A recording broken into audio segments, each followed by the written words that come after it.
Alright, hey everyone, this is going to be our second video. This is of another gun I got from my grandpa a little bit later. So this is a 22 revolver. It's pretty old. I had to clean it before this. And a couple days ago, we had to test this. There was a high likely chance of it exploding, but it didn't, so we're all good here. So we're just gonna test it out.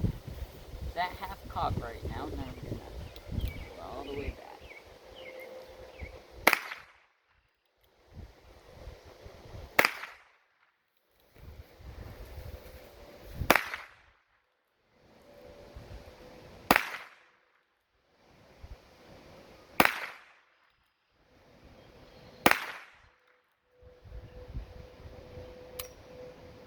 Alright, and that's it. It's a pretty good gun, but the annoying thing about it is when you have to reload, you have to get every single one out. You can't just it's not where the ones where it pops out, it comes up. No, you have to sit here and do all of them out. It's kind of annoying sometimes. We'll take them out. Sometimes the thing doesn't even pop them out. There we go.